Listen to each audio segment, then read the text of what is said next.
Hey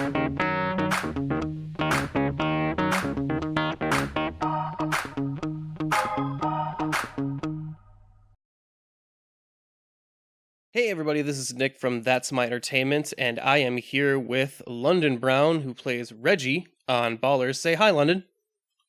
Hey, how's it going? How's it going, everybody? How's it going? London, I am very excited to get to talk with you today. I feel very honored, and I have one burning question to start with. How do you say fuck you to The Rock so much? It feels like impossible that someone could say it to his face, and you do it so regularly. And I don't know, I fear for you sometimes. Because you play sort of the antagonist to Dwayne Johnson's character throughout the series, and I really like your energy with The Rock. And I don't know, it just feels like something wrong with him because I feel like The Rock is such a nice guy, but yet I'm simultaneously afraid of him. He's like Tom Hanks if he was also a super soldier. So I was just wondering what's the dynamic like? Like, was it instantaneous when you were on set together, like the first time you were there, or was that something that grew over time? What's that relationship like? Dwayne is an extremely nice guy.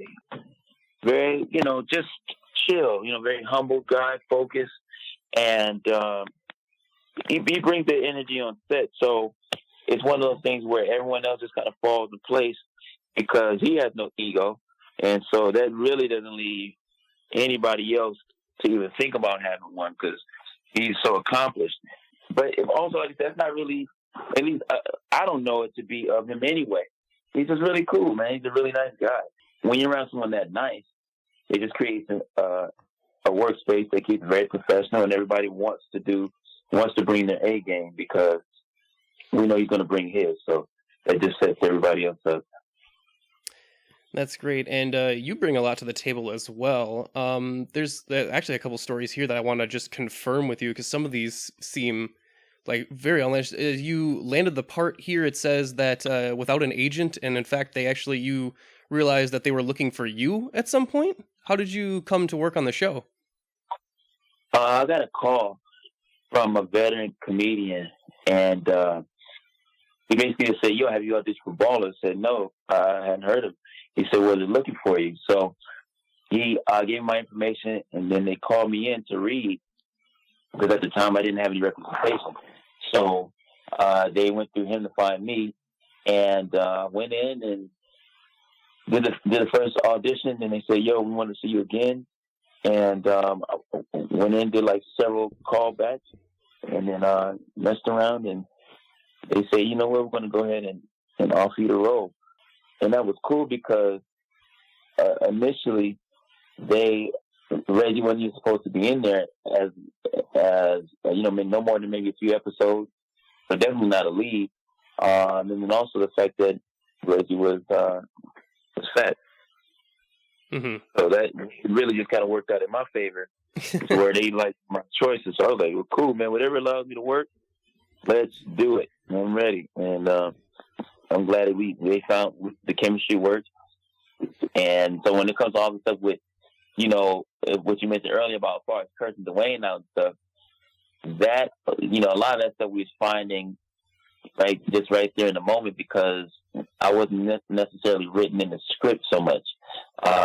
So I think we stumbled into him, at least from what I feel like we kind of stumbled into Reggie being the antagonist.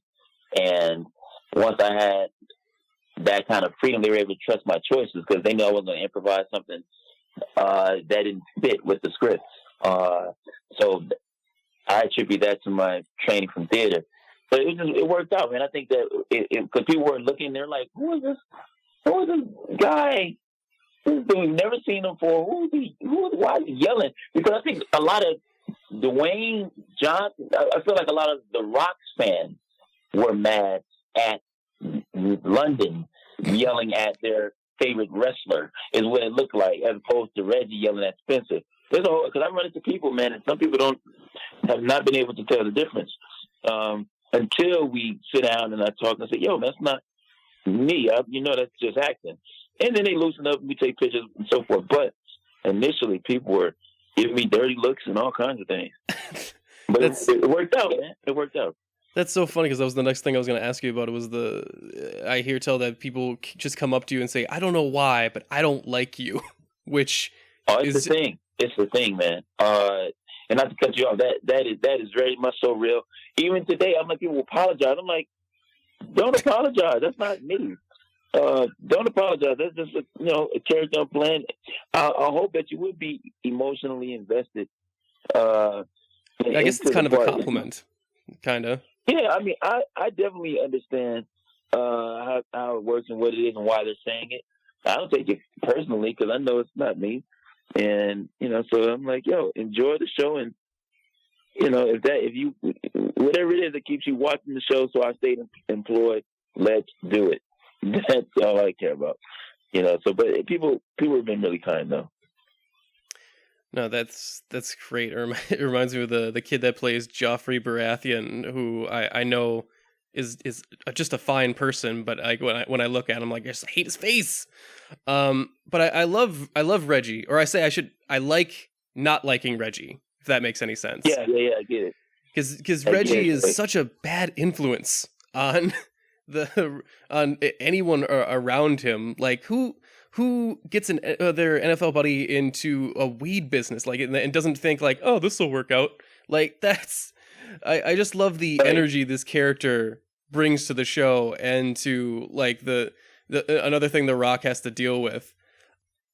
And I understand that I wanted to talk to you about one scene specifically because I hear tell you did a impression to get involved in the scene. It was the scene that I believe The Rock pushes you into a DJ table of some kind. Yeah, season 1, episode 3. That was So what I just wanted to create, and that we had what's called the moment before. So I just wanted to create a small moment before to get my energy going, so that I could just deliver the lines in the way that I felt I needed to get I wanted to connect.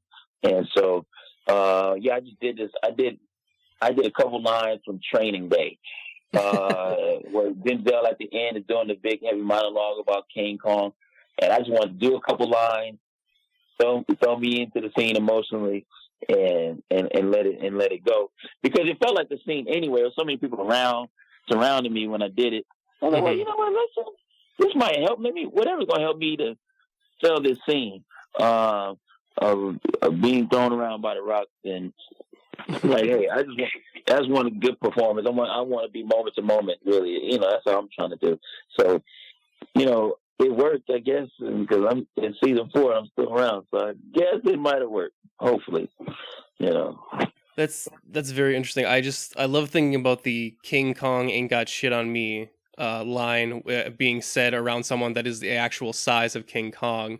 So that's is the size. He's serious. 6'5", something, 2, I think 2 something, 9 something. He's whatever I tell people all the time, whatever you think he is, he really is that. Like, the guy is massive. He has a lot of presence. You feel him in the room. Like, it's he's an incredible force, man. Like, you feel his energy, his confidence is. Well, when he pushes you into the DJ table, and I was actually concerned for you, not Reggie, but London, the actor. I was like, oh my goodness, I think he actually hurt him there. Like, don't use 50% power, Rock. Right. Now, for me, it wouldn't even matter, because they had a stunt double for me, and I told myself, I said, yo, I'm not gonna let no stunt double come in and do my stunt. But for whatever reason, if he falls or he tumble a little better than I do, you know what? Nah, I'm gonna go ahead. I'm gonna stay here. I'm staying employed. They be like, yo, he fell a little better. Can we see you in the office? Nah, you got to see me. I got it. And my arm could have fell off. I would have carried it on and put some duct tape on it. Got back. I like, yo, I just want to work. Let's do it and let's make it happen. So I was totally up for it. My elbow did hurt a little bit, but like, again, I wasn't even going to think about mentioning that. I said, yo, this is this scene where you get to have my small version of combat with The Rock. I'm like, yeah, you want to do a rock bottom? You want a body point? Let's do it. Let's work, rock man. Bottom. I'm ready. The people's elbow, give it to me. I'm ready, because I'm these are all moments And these are all clips I'm gonna use for a reel someday.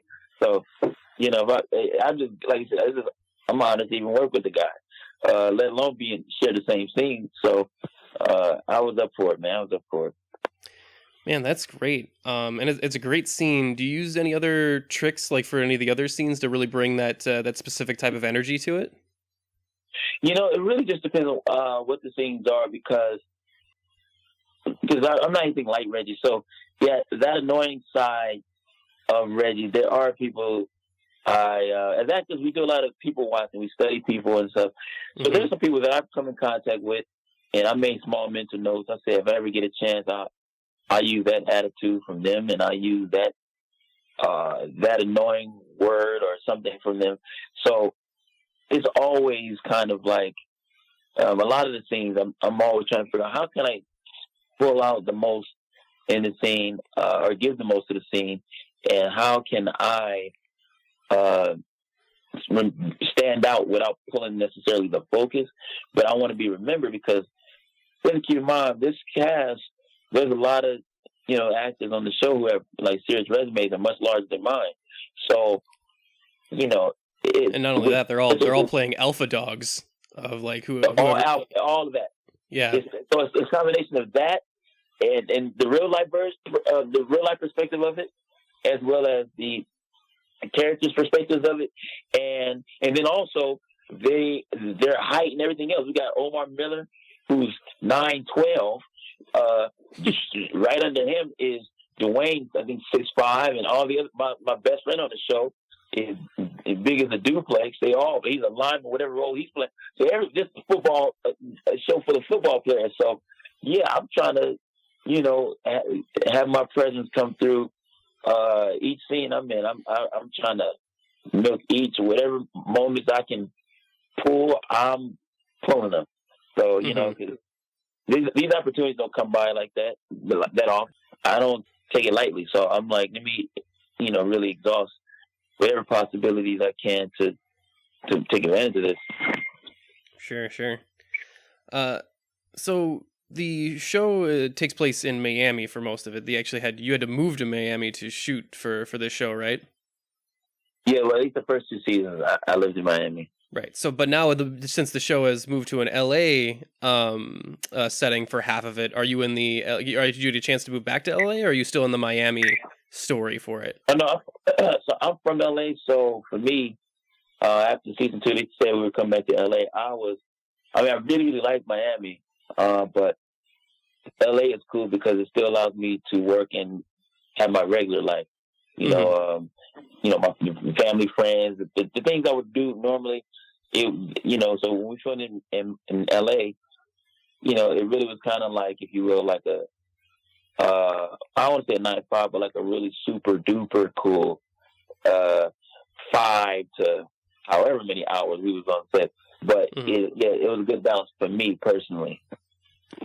Yeah, that's great. Well, we haven't seen you much in season 3 yet. There's only been 2 episodes.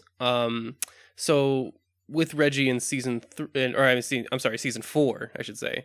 Uh-huh. So with Reggie in season 4, what should we expect from the character? Can we expect some growth into maybe something that's a little bit more nuanced than just the antagonist, or what's in store for us there? Yeah, with Reggie, he's definitely from season 1 to season 4, the audience will for sure, or have for sure been able to follow the progress of Reggie and the way he carries himself. Season 1, he was partying, spending money. He was partying, spending money, snorting cocaine off of white women. He was out there. But season 4, we see him actually take some responsible risks in an effort to help Vernon invest wisely. And he's taking more of the initiative and really stepping up, saying, yo, things should be like this and like this and like that. And if they're not, we don't be a part. And but it took him in season 3 to figure out the weed business may not have been the best route. And so by season 4, we're really doing some charitable things. And Ray's trying to open up with some of that stuff. And it's kind of wild because even in giving back, we see Reggie still a little reluctant on how much he wants his best friend to kind of give back. Because Reggie is down for the give back, but we like he's still learning. But I think it helps that Reggie hangs around Rob Corddry's character, Joe Coutel, and we see a lot more of them together again this season. And I think that makes for some comedic stuff, but also on the character side of things, Reggie has learned a lot from being around Joe. Yeah, I would say that too. I can't wait to see the character progress further. So for those who are interested, I actually looked at your webpage for research on the call. And for those of you listening, you should definitely go check it out. It's IamLondonBrown.com. Is that the correct web address? Yes. I love all your stuff there. I especially love, we were talking about your Denzel impression before. I actually caught what was it called? The Rosetta Clone. Oh, yeah, I forgot about that. Yeah. Where, forgot about that. Which is a little bit of you, it's like a infomercial on how to teach people to talk about Denzel Washington, which I think was really funny. Are you a impressionist of others people, or is it just the bigger celebrities, or? It really just depends. Like, I do more unfamous people than famous people, because like I said, I didn't even know impersonations meant anything, because my family does them. I didn't find out that was something special until I got into stand-up. I was like, oh, okay. Because really how that would happen is I remember in high school, let's just say, for example, I would talk about whatever the new Denzel movie was. I was like, man, did you see, Remember the Titans when Denzel came and said, put your hand down. Is it funny? No, it's not funny. It's all right, from this point on, whatever the thing is, it would happen to be. I don't know. I just go into the voice and it went like that. So I was like, my friends like, oh man, do the voice again. So of course, when I was in high school, when I was like 15, my voice was high and puberty and everything else. So my Chris Tucker was pitch perfect. I had a mean Chris Tucker, and there were a couple people along the way, and then and usually just the voices kind of work if the voices are distinctively different on their own. Like, if Denzel would have walked into a room with the eyes closed, we would all know that's Denzel. Or Jay, like, nobody speaks like Jay-Z. Jay-Z is kind of, talks really slow and articulate with all his words and very easy. So it just depends on what his voice is really something, so usually those voices kind of work themselves out. But I'm a big fan of both of those guys. Jay, and that may be how it works because I was just listening to Jay-Z so much. They kind of went into that. But yeah, Jay-Z, Denzel, depending on where I am, I do a comedian legend, Paul Mooney. Sometimes I used to do a Seinfeld at one point. I haven't done Seinfeld in a while. I need to pull that out the bag. Sure. But there are a couple people along the way. But, usually, like I said, when I meet people, I don't try to necessarily sit and learn the voices, but it depends on what the interaction is. And I'm like, okay, well, I'll copy it right then and there, and then it kind of gets stored in my bag of, and I don't know when I may use the voices. So, I did voices that I do within interviews and different things. And I was like, where'd that voice come from? I'm like, man, I think this was an acting teacher I had at one point. This was somebody this was a bouncer at a club. This was a girlfriend. This was a girlfriend of the girl I dated. And I do that voice or the mom voices, So it just, I kind of almost find them by accident, really.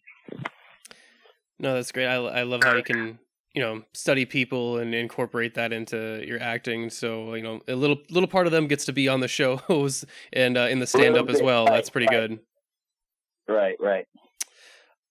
So I have one final question I wanted to get to you too, since Ballers is kind of like around the entourage track of a lot of guys, with a lot of money some of them facing like early retirement, just because it's like they're just don't have a lot of like all this time on their hands. They never have to worry about money again. I was wondering if you personally never had to worry about money again. You just made like, I don't know, like $100,000, like $100 million and you don't never have to worry about money again, what would you do with your free time? What would I do with my free time? I think I would be doing things like trying. Honestly, I would like to do things that would make families happy. And for example, if when I get a big enough name, one of the things that I really would enjoy doing is stuff like pop-ups.